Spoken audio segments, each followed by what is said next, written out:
Hi, I'm Liz Schrum for the Wisconsin Technology Council, here with WisBusiness.com, the show.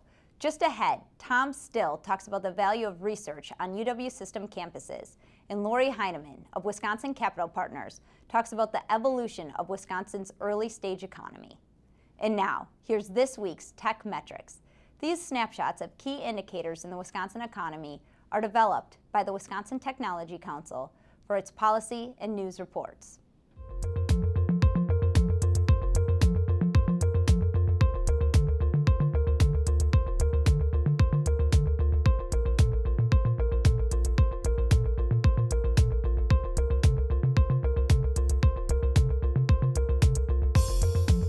And now, here's Tom Still with his Inside Wisconsin commentary.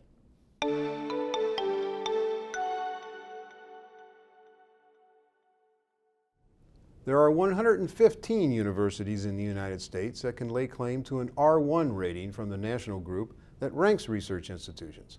And Wisconsin is now home to two of them, the UW-Madison and the UW-Milwaukee, which joined the elite Research Level 1 list in February.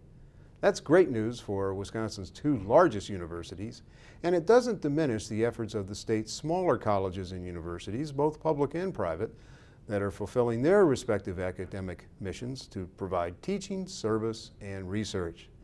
A recent presentation in Appleton demonstrated how other four-year schools in the University of Wisconsin system are enhancing their research agendas, not only in applied work that can lead directly to company and job creation, but in basic research that is a necessary foundation.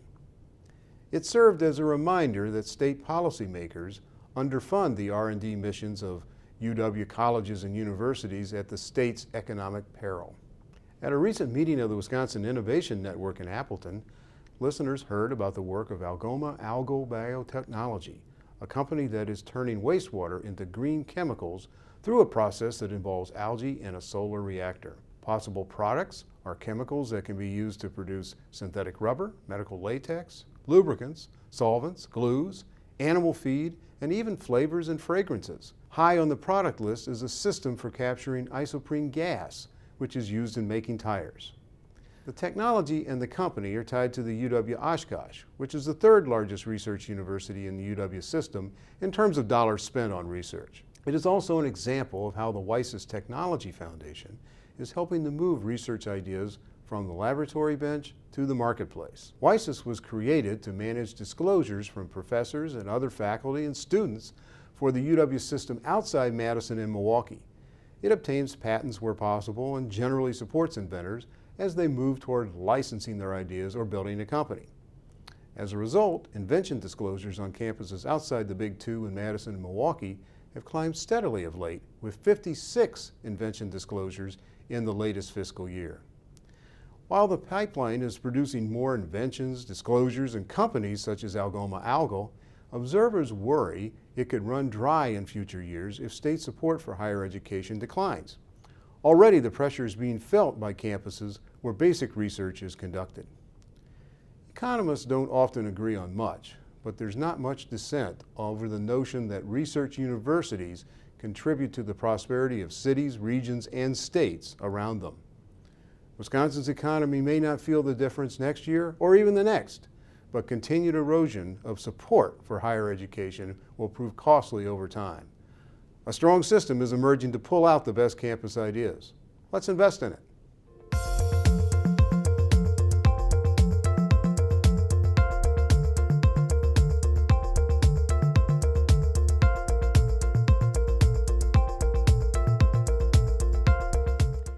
With Lori Heineman, a member of the board of directors for the Bright Star Wisconsin Foundation and an investor in an early stage company in Wisconsin. Welcome, Lori. Thank you, Liz. You've been around the startup scene in Wisconsin in public and private roles for years. How do you view the support system for entrepreneurs today versus 15 years ago? Well, the support system has really improved quite a bit. Our universities have very well established entrepreneurial programs. We have capital sources in place, both seed funds as well as early stage funds, and of course the new Badger Fund of funds.